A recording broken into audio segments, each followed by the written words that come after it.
nightmares in my head, I fear that the thoughts build up until I can't hear, that my mind fills up into a creature, and it haunts me somewhere much deeper. Anxiety, filling up every space, no privacy, and silently, it could build and build until you... Salam sejahtera Malaysia. Denyut nadi suara rakyat bergema di channel ini. Satu perkataan yang memang menyakitkan Muhyiddin Yassin. Memang amat menyakitkan Muhyiddin Yassin. Perkataannya mudah, ringkas, berkesan dan padu. Karma itu ada. Kalau satu perkataan karma. Kalau satu ayat dia punya ayat itu adalah karma itu real. Muhyiddin kena karma, Bersatu kena karma. Karma ni maksudnya kena balasan. Serta-merta? Tidak jugalah, tapi kena karma habis. Apa karma yang kena pada Muhyiddin? Bila dikhianati oleh orang-orang parti sendiri, kena karma lah. Ingatkah lagi Muhyiddin ketika Azmin Ali dan Zuraida Kamarudin serta 10 orang, berapa orang orang lah, dah pastilah berapa orang, saya lupa sudah sebab itu satu babak yang menyakitkan di politik Malaysia, yang menyebabkan sampai sekarang belum lagi selesai masalah ini. Waktu itu Perdana Menterinya Mahathir, sebab ramai orang dah suka si Mahathir, jadi terguling lah si Mahathir. Antara orang yang tidak suka Mahathir, si Muhyiddin Yassin tidak suka Mahathir, jadi digulingkanlah. Buktinya Muhyiddin Yassin tidak suka Mahathir, sampai dipecatnya lah Mahathir daripada Bersatu. Bila sudah dipecat, Mahathir buatlah GTA pun tidak suka Mahathir, kena buang juga. Kesian. Okey. Rakyat tidak suka Mahathir, kena buang. Sampai dia tidak pun menang, dapat deposit pun tidak waktu PRU. Kalah dengan amat memalukan di mana? Di tempat kubu kuat sendiri. Ini baru referendum rakyat. Jadi Muhyiddin kena karma. Kena kembalikan semula apa yang pernah berlaku kepada diri dia, yaitu pengkhianat masuk ke Bersatu.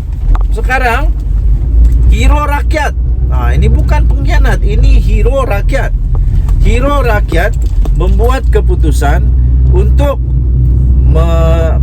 mengorbankan segala-galanya demi untuk rakyat. Mereka korbankan segala-galanya demi untuk rakyat, supaya dapat peruntukan untuk rakyat, untuk perkembangan, untuk kemajuan parlimen yang mereka ada bersama. Jadi itu hero rakyat. Sekarang Muhyiddin bukan main marah lagi. Siapa lagi marah? Ramailah, Peja pun marah, semua marah. Tapi waktu dulu kamu tidak marahkah? Kamu tidak tahukah bahawa Anwar pun marah juga,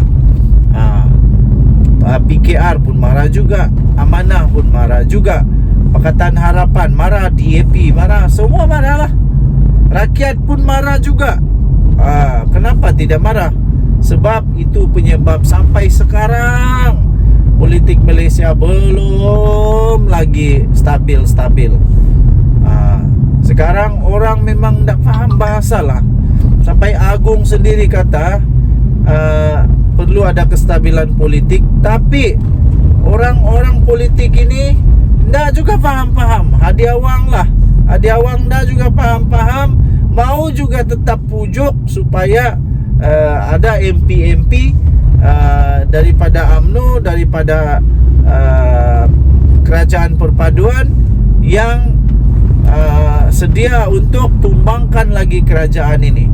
Nanti kena karma pula kepada PAS. Nanti jangan marah pula PAS ya, kalau karma terjadi kepada PAS lagi. Buktinya Bersatu sudah kena karma, Muhyiddin sudah kena karma. Ini baru 5 orang. Tunggulah kalau ada 10 orang, baru ngam, baru kosong-kosong, baru kosong-kosong atau 10 sama. Azmin Ari janganlah pura-pura marah pula nanti ya. Azmin Ari tidak boleh marah kalau ada orang khianati parti, sebab dia lebih dahulu khianati parti. Dia lebih dahulu khianati parti. Lepas itu Muhyiddin Yassin bagi dia pangkat yang tinggi di dalam kerajaan, malah di dalam parti pun dia tiba-tiba melompat tinggi. Jadi sampai Azmin Ali sudah dapat gelaran Raja Katak. Raja Katak kerana dia adalah yang paling padu melompat katak sampai kerajaan bertukar. Tahniahlah, dapat gelaran terbaik. Jadi Muhyiddin Yassin, janganlah marah-marah. Bersatu janganlah marah-marah. Ahli-ahli Bersatu janganlah marah-marah. Semualah yang daripada Bersatu, daripada PN, janganlah marah-marah. Sebab ini namanya karma. Ini baru sikit, tunggulah, mungkin lebih banyak karma yang datang. Okey. Jadi ini belum lagi dikira dengan semua karma-karma yang menimpa dari segi undang-undang pada Muhyiddin Yassin. Denyut nadi suara rakyat bergema di channel ini. Jangan lupa tekan butang subscribe, like dan share. Malaysia kita punya. Cintai Malaysia, kita jaga kita. Bye-bye.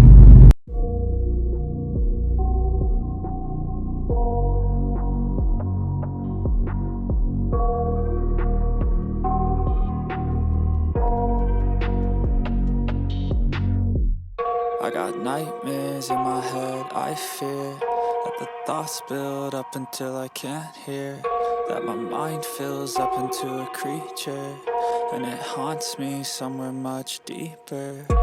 Anxiety, filling up every space, no privacy. And silently, it could build and build until you... Salam sejahtera Malaysia. Denyut nadi suara rakyat bergema di channel ini.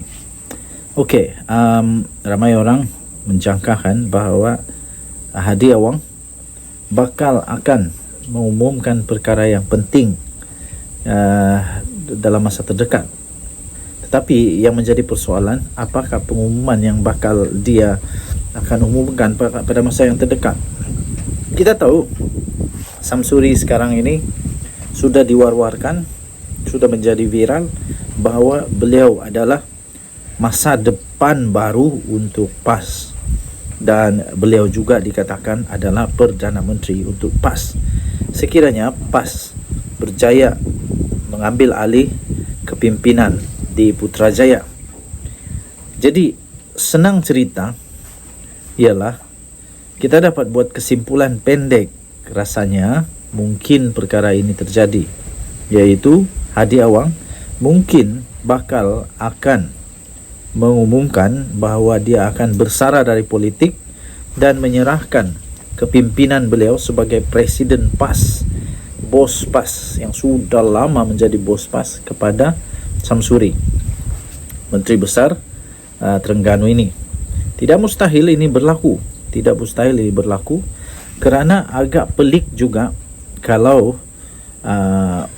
terjadi seperti UMNO, di mana Ismail Sabri Yaakob menjadi Perdana Menteri tapi presidennya Zahid Hamidi. Sebab itu akan menjadikan banyak konflik dalaman, terutama mungkin berulang lagi desakan-desakan untuk membubarkan parlimen dan sebagainya, yang seperti terjadi dulu itu. Orang selalu cakap bahawa itulah penyebab dibubar kerana ada desakan-desakan daripada bos-bos UMNO, walaupun tidak ada bukti yang terlalu kukuh itu disebabkan daripada desakan-desakan itu.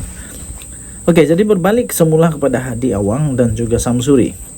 Saya cukup setuju sebenarnya kalau Hadi Awang step down, bersara dari politik dan menyerahkan kepimpinan PAS kepada Samsuri yang lebih muda. Fikirannya saya fikir jauh lebih tenang dan pemikirannya lebih terbuka, lebih luas dan lebih mudah untuk dibawa berbincang oleh kerajaan, oleh pembangkang atau oleh siapa saja. Lebih mudah untuk dibawa berbincang. Lagi pula sekarang ini Ahmad Samsuri belum ada lagi sebarang keadaan ataupun sebarang masalah yang berkaitan dengan terlalu ketahuan atau terlalu ketara ekstrimnya politik.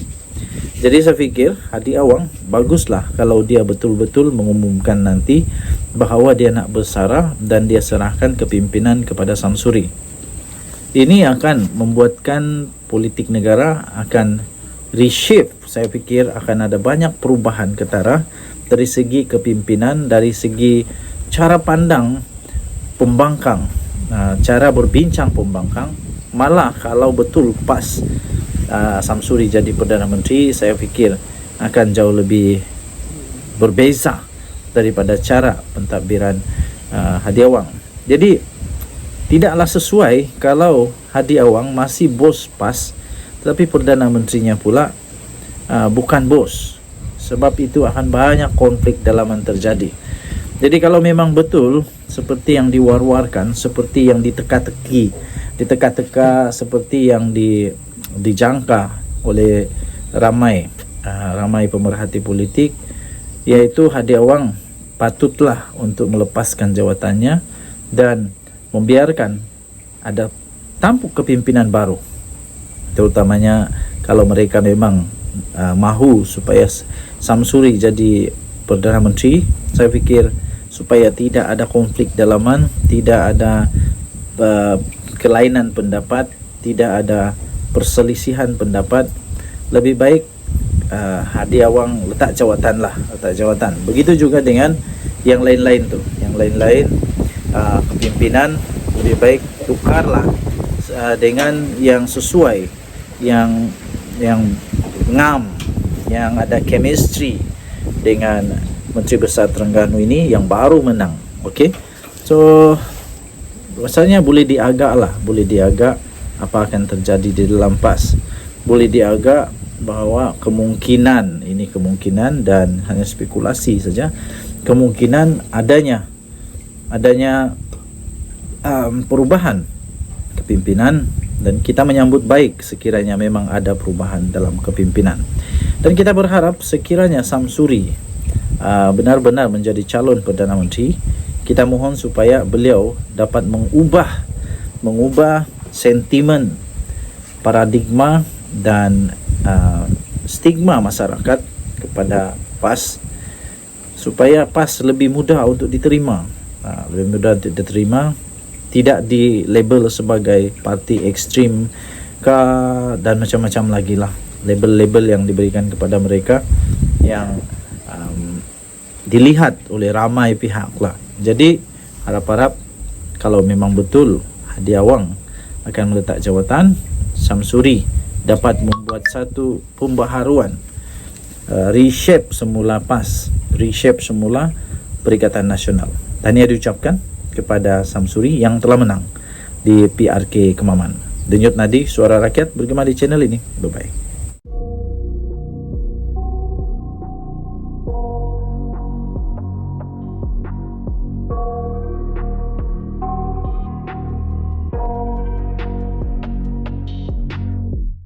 I got nightmares in my head, I fear that the thoughts build up until I can't hear, that my mind fills up into a creature, and it haunts me somewhere much deeper.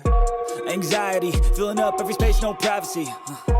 And silently, it could build and build until you... Salam sejahtera Malaysia. Baru tadi ada lagi ugutan kepada Perdana Menteri Datuk Seri Anwar Ibrahim. Kononnya rumah dia bakal tunggu je kena bom. Ini kawan saya kata, apalagi kawan saya pun naik darah, meradang juga dia. Dia kata begini, orang-orang yang macam ni baguslah dibuang negara kah? Pihak polis bolehlah ini cadangan dari itu kawan, tapi agak tidak masuk akal, tapi mungkin boleh dibuat. Kalau keterlaluan sudah patut dibuat, saya pun tidak pastilah.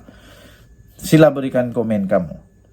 Ada kawan cakap, bagus dia itu kasih siar dia punya muka, kasih bagi tahu seluruh Malaysia, ini orang ini orang mengugut Perdana Menteri. Lepas itu kawan cakap, kalau di Korea Utara tahu, nasib baik kita bukan Korea Utara. Syukurlah kita di negara Malaysia yang masih ada hak asasi manusia. Kalau di Korea Utara orang macam tu, apa yang dia jadi? Mungkin dia akan diseret di belakang lori di jalan raya tahu, diseret, diikat, diseret, dibiarkan sampai mati. Nasib baik kita bukan di Korea Utara. Syukurlah kita bukan di Korea Utara. Apapun, saya harap supaya pihak polis dapat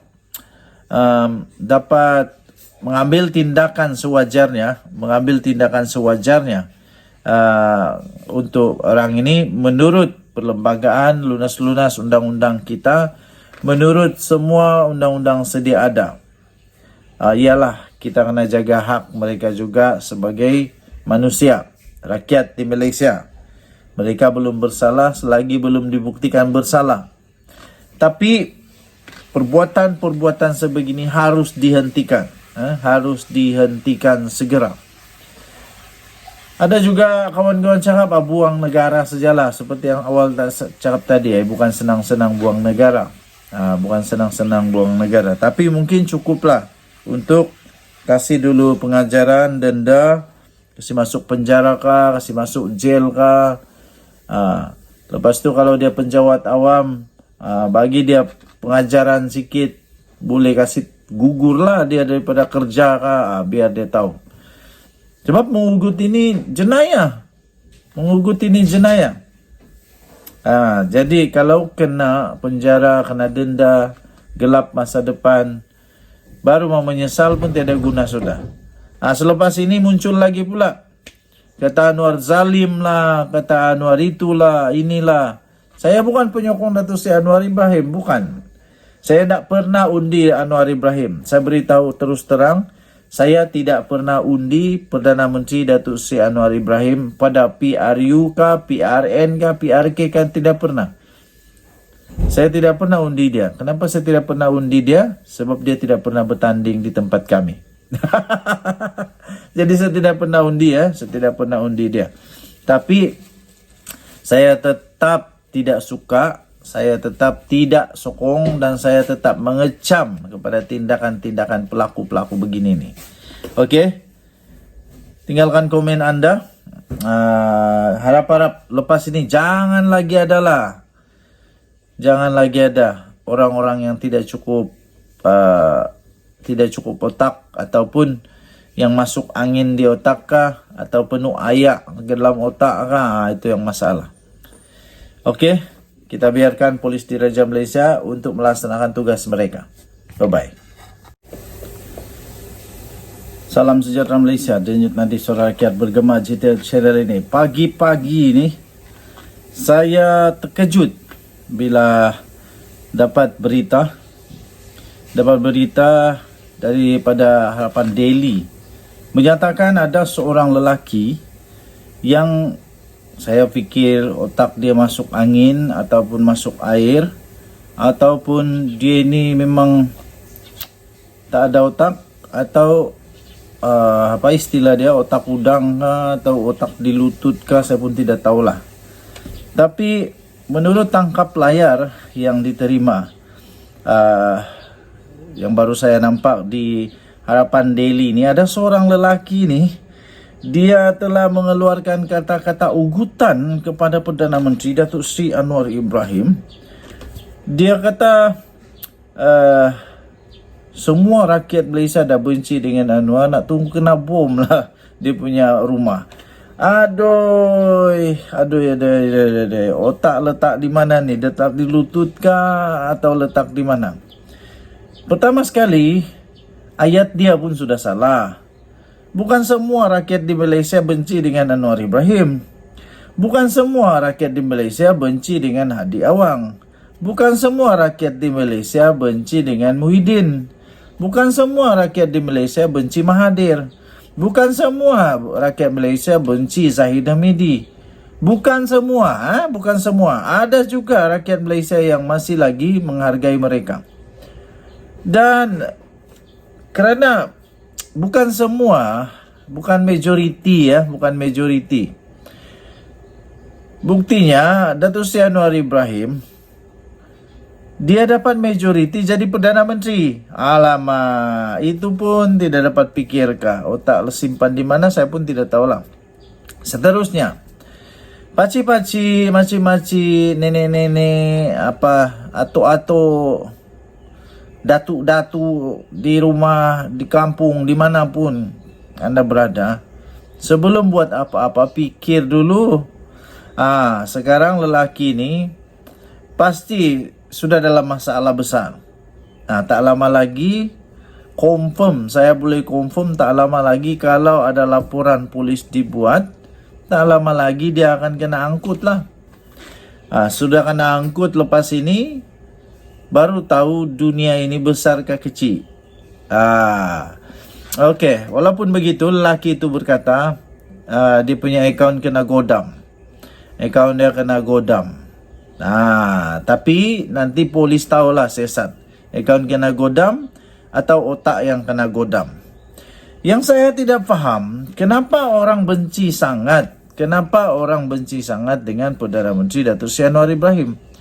Lepas itu dalam kata-kata itu juga, dalam tulisan itu juga, bukan sahaja ada ugutan tentang bom rumah, tapi juga ada fitnah yang teruk di sana. Jadi ada dua kesalahan yang dibuat di situlah. Satu ugutan bom. Kedua fitnah. Fitnah itu dia tulis di sana, dia kata seolah-olah Datuk Seri Anwar Ibrahim ini seolah-olah seorang penyokong kepada LGBT. Aduh. Dari mana kamu tahu benda ni? Dari mana kamu tahu benda ni? Siapa yang ajar kamu buat fitnah ni? Setahu saya fitnah itu salah, berdosa dan tak baik. Bukan saja boleh dihukum di penjara, tapi juga akan kena hukum di akhirat nanti kerana memfitnah. Kawan saya kata memfitnah itu dosa dia, hukum dia, dia punya akibat dia itu jauh lebih teruk daripada membunuh. Jadi janganlah teruk betul. Kamu sudah rosakkan diri kamu sendiri. Okey, jadi kepada pihak polis, sila ambil tindakan segera. Jangan lagi cuba untuk beri muka kepada orang-orang yang begini. Kepada pihak polis, jangan lagi beri belas kasihan yang terlalu-lalu lah. Ini sudah lebih-lebih ni. Orang kata lemah. Ini dah lemah ni. Ini sudah melebih-lebih. Kerana tidak ada, mungkin kerana belum ada tindakan yang sangat tegas diambil kepada mereka. Jadi ini menyebabkan ramai orang lagi muncul sana sini yang berani untuk mengugut Perdana Menteri kita. Yang diugut ini Perdana Menteri, bukannya budak sekolah kah, bukannya pacik tepi jalan kah. Even budak sekolah kah, pacik tepi jalan kah, kalau diugut, orang pengugut itu patut juga ditangkap. Ini kan pula Perdana Menteri. Ini kan pula Perdana Menteri. Macam mana Perdana Menteri boleh diugut dengan mudah? Jadi kita harap pihak polis cepat-cepat siasat perkara ini, tangkap cepat-cepat orang yang mengugut ini. Okey, so tahniah diucapkan kepada pihak polis in advance kerana pasti akan menjalankan tugas dengan baik. Selamat berhujung minggu kepada semua rakyat Malaysia. Denyut nadi suara rakyat bergema di channel ini. Bye-bye.